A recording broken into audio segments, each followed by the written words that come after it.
Good morning बच्चों। कक्षा 10 पाठ 1 विषय हिंदी। पाठ का नाम है सूरदास। सूरदास का जन्म 1478 में माना जाता है। यानी ये जो अपने कवि हैं सूरदास, इनका जन्म 1478 में माना जाता है। अब है या नहीं है, लेकिन ये जो विद्वान है उनके अनुसार इनका जन्म 1478 में माना जाता है। एक मान्यता के अनुसार उनका जन्म मथुरा के निकट रुनुकता या रेणुका क्षेत्र में हुआ। यानी एक मान्यता के अनुसार एक मत तो ये कहते हैं कि इनका जन्म मथुरा के पास में रुनुकता या रेणुका क्षेत्र में हुआ, जबकि दूसरी मान्यता के अनुसार उनका जन्म स्थान दिल्ली के पास से ही माना जाता है। यानी एक मान्यता, कुछ विद्वान तो इनका जन्म रुनुकता में मानते हैं और कुछ विद्वान इनका जन्म सिही नामक स्थान पर मानते हैं। महाप्रभु वल्लभाचार्य के शिष्य सूरदास अष्टछाप के कवियों में सर्वाधिक प्रसिद्ध हैं। और महाप्रभु, ये जो वल्लभाचार्य एक आचार्य थे, इनके जो शिष्य हैं सूरदास, ये अष्टछाप जो कवि हैं इन कवियों में सर्वाधिक प्रसिद्ध हैं।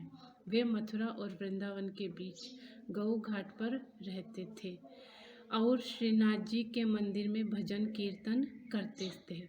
सन 1583 में पारसोली में उनका निधन हो गया और इनका निधन 1583 में पारसोली नामक स्थान पर हो गया। उनके 3 ग्रंथों सूर सागर, साहित्य लहरी और सूर सारावली में सूर सागर ही सर्वाधिक लोकप्रिय हुआ। यानी ये जो अपने कवि हैं सूरदास, इनकी 3 प्रसिद्ध रचनाएं हैं, 3 प्रसिद्ध ग्रंथ हैं। पहला है सूर सागर, दूसरा है साहित्य लहरी और तीसरा है सूर सारावली, जिनमें से सबसे ज़्यादा प्रसिद्ध है सूर सागर। खेती और पशुपालन वाले भारतीय समाज का दैनिक अंतरंग चित्र और मनुष्य की स्वाभाविक वृत्तियों का चित्रण सूरदास की कविता में मिलता है। और ये पशुचारक थे और इनके जो काव्य हैं इनमें क्या क्या मिलता है कि मनुष्य की जो स्वाभाविक वृत्तियां हैं, स्वाभाविक आचरण है, कैसा है, उनका चित्रण इनके काव्य में मिलता है। सूर वात्सल्य और श्रृंगार के श्रेष्ठ कवि माने जाते हैं। सूर वात्सल्य, वात्सल्य वत्स के प्रति जो प्रेम रहता है, पुत्र के जो प्रति प्रेम रहता है, और श्रृंगार, श्रृंगार श्रृंगारिक कवियों का जो मुख्य विषय है वो। तो प्रमुख रूप से जो सूरदास हैं वात्सल्य। गुड मॉर्निंग बच्चों। पद फर्स्ट, प्रथम, पहला, उधो तुम हो अति बड़भागी। ये वाला जो पद है, इस पद में कवि सूरदास जी कहते हैं कि गोपियाँ कहती हैं, गोपियाँ उद्धव को ताना मारती हुई कहती है कि हे उद्धव, तुम अत्यंत भाग्यशाली हो। बड़भागी, भाग्यशाली, बहुत ही किस्मत वाला। तो गोपियाँ उद्धव को ताने मारती हुई कहती हैं कि हे उद्धव, तुम बड़े ही भाग्यशाली हो, बहुत अच्छी किस्मत वाले हो। अपरस रहत स्नेह तगाते नाहिन मनु अनुरागी। तुम तो स्नेह रूपी स्नेह से दूर रहे हो, तुम्हें स्नेह का कोई पता नहीं है कि स्नेह क्या चीज़ होती है। ना ही मन अनुरागी, और न ही तुम्हारा मन अनुरागी है, ना ही तुम प्रेम को जानते हो, ना ही प्रेम के जाल में पड़े हो। पूर्णई पात रहत जल भीतर। जिस प्रकार से जो कमल का पत्ता होता है पानी के भीतर रहता है, कमल जो होता है पानी के भीतर रहता है। ता रस देह न दागी, फिर भी उसके शरीर को उसका रस नहीं लगता, अर्थात वह पानी में नहीं डूबता, पानी उसको छूता तक नहीं। उसी प्रकार से तुम भी प्रेम रूपी स्नेह को नहीं जानते हो। ज्यों जल महा तेल की गागरी, बूंद न ताको लागी। जिस प्रकार से चिकना जो घड़ा होता है, तेल लगाया हुआ जो मटका होता है, पानी के अंदर रखने से उसके ऊपर तेल पानी की एक बूंद तक नहीं लगती, उसी प्रकार से तुम प्रेम रूपी बंधन से अभी दूर हो। प्रीति नदी में पाँव न बोरो, और तुमने प्रेम रूपी नदी में कभी भी पैर नहीं डाला है। दृष्टि न रूप पारागी, और तुमने ना अपनी इन दृष्टि से प्रेम को कभी परखा है। सूरदास अबला हम भूरी, गुर चीटी जो पागी। सूरदास जी कहते हैं कि गोपियाँ उद्धव को ताने मारती हुई कहती हैं कि हम तो अबला हैं, हम में ताकत नहीं है, बल से रहित अबला हैं। हम भोरी और हम साथ में ही क्या है, भोली हैं, क्योंकि हम श्री कृष्ण से प्रेम करती हैं।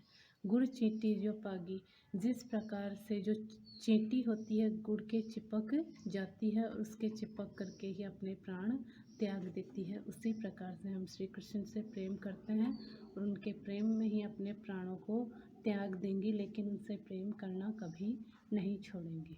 दूसरा जो पद है, इस पद में गोपियाँ कहती हैं कि हमारे जो मन की बात है वो मन के भीतर ही रह गई। मन की मन मांझ रही, मांझ मतलब बीच में या भीतर। गोपियाँ कहती हैं कि हमारे मन में जो बात थी वो हमारे मन में ही रह गई, क्योंकि हम कृष्ण को नहीं कह पाई, इसलिए हमारे मन में जो मन की बात थी वो मन में रह गई। कहिए जाए कौन पे उद्धव, ना ही परत कही। हे उद्धव, हम किस प्रकार से तुम्हें कहें, हमसे वो बात कही भी नहीं जाती है।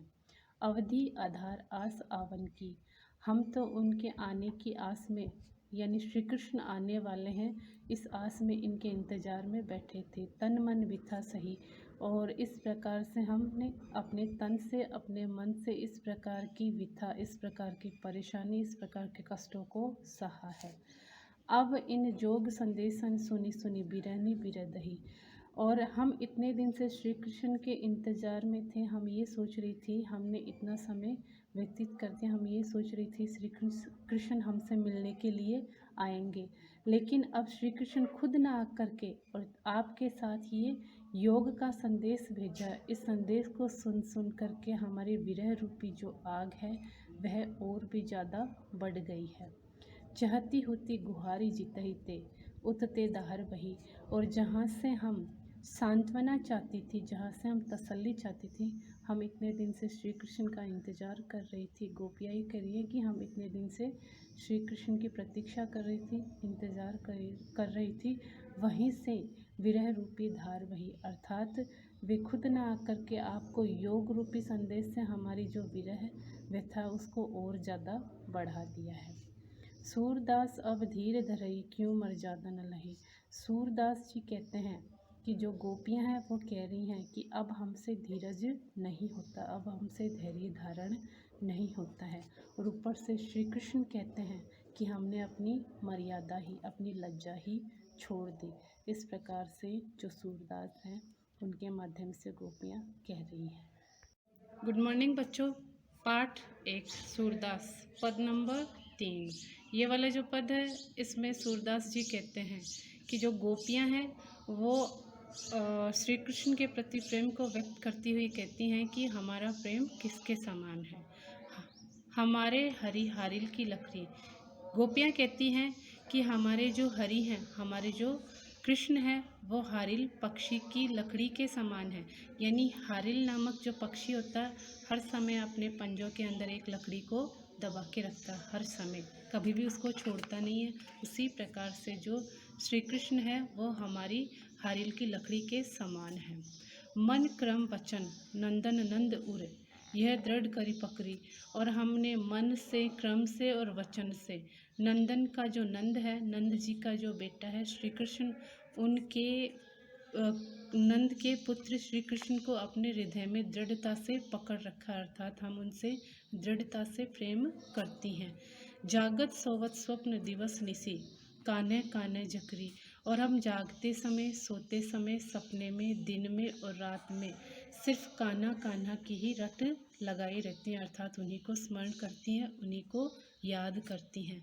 सुनत जोग लागत है ऐसो, जो करोई ककरी, और हमने ये सुना है कि जो योग होता है, ये जो आपकी योग साधना वाला बता रहे हो आप, ब्रह्मा, निर्गुण ब्रह्मा वाला, ये कड़वी ककड़ी के समान होता है। जिस प्रकार से कड़वी ककड़ी होती है वह खाने लायक नहीं होती है, उसी प्रकार से हमें आपका ये जो योग संदेश है कड़वी ककड़ी के समान लगता है। सूत तो व्याधि हमको ले आई, देखी न सुनी करी, और आप ये किस प्रकार की बीमारी हमारे लिए ले आए हो। इस प्रकार की बीमारी, जो योग साधना वाली बीमारी, हमने ना तो ऐसी बीमारी देखी है और ना ही सुनी है और ना ही करी है। यह तो सूर तीनी ते सोपो, जिनके मन चक्री, और साथ में गोपियाँ कहती हैं कि हे सूरदास कहते हैं कि गोपियाँ उद्धव को कहती हैं कि आप ऐसी जो योग साधना उन्हीं को सौंपिए, उन्हीं को बताइए जिनके मन चक्री के समान होते हैं, अर्थात चक्री को घुमाते हैं तो उसका कोई अंत नहीं होता है। उसी प्रकार से हमारा जो मन है वह श्री कृष्ण के ऊपर स्थिर हो गया। हमारा मन चक्री नहीं है। जिनका मन चक्री के समान होता है आप ये योग साधना उनको ही बताइए। पद नंबर 4। इस पद में जो गोपियां हैं वह उद्धव को उलाहना देती हुई कहती हैं कि आपके जो हरि हैं, आपके जो श्री कृष्ण हैं, उन्होंने अब राजनीति पढ़ ली, अर्थात छल कपट वे भी करना जान गए। राजनीति जो होती है, राजनीति में सबके साथ लोग धोखा आदि करते हैं, तो उसी प्रकार से श्री कृष्ण है, उन्होंने अब राजनीति पढ़ ली है। समुझी बात कह तो मधुकर के समाचार सब पाई।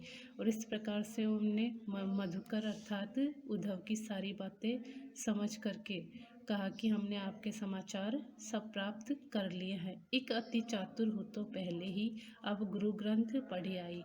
जो श्री कृष्ण थे वो पहले से ही अत्यंत चतुर थे, अत्यंत चालाक थे। ऊपर से उन्होंने अब गुरु ग्रंथ साहिब पढ़ लिया है तो वे अत्यंत ही और भी ज़्यादा चतुर हो गए हैं। बड़ी बुद्धि जानी जो उनकी जोग संदेश पढ़ाई। और मानो गुरु ग्रंथ साहिब पढ़ने के बाद उनकी जो बुद्धि है और ज़्यादा बढ़ गई है। इस प्रकार से वो हमें योग संदेश भेजते हैं। इसी कारण से उन्होंने योग संदेश हमारे लिए भेजा है। उद्धव भले लोग आगे के पर हित डोलत धाई।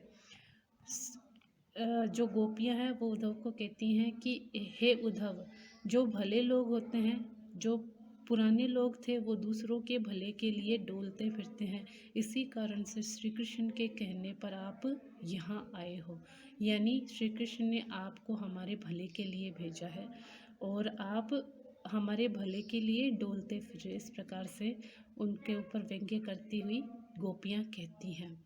अब अपने मन फेर पाइए, चलत जो होते चुराई। और अब आप हमारे मन को फेर नहीं सकते और हमारा जो मन है श्री कृष्ण ने चोरी कर लिया है। ते क्यों अनिति करे आपन जे और अनिति छुड़ाई। और श्री कृष्ण हैं वो दूसरों के साथ खुद अन्याय करते हैं और हमें अन्याय छोड़ने के लिए कहते हैं, अर्थात वो ये कहते हैं कि आपने ये जो अनीति है कि हम श्री कृष्ण से प्रेम करती हैं, योग संदेश योग साधना हम कर नहीं सकते, इस प्रकार से वो कहते हैं। राज धर्म तो यही सूर को प्रजा ने जाहि सताई। और गोपियाँ कहती हैं कि जो राजा होता है उनका तो ये धर्म होता है वह कि राजा जो होता है उसका ये धर्म होता है कि वह प्रजा की रक्षा करे, ना कि उनके ऊपर अत्याचार करे। इस प्रकार से जो श्री कृष्ण हैं वो हम पर प्रेम में दुखी करके और इस प्रकार से हमें उनकी विरह रूपी अग्नि में हम जल रहे, इस प्रकार से वो हमें दुखी कर रहे हैं, हमें सता रहे हैं। इसलिए राजा की जो जिम्मेदारी है श्री कृष्ण अच्छे से नहीं निभा पा रहे हैं। इसलिए गोपियाँ कहती हैं कि राजा अपने धर्म को भूल गए हैं। धन्यवाद।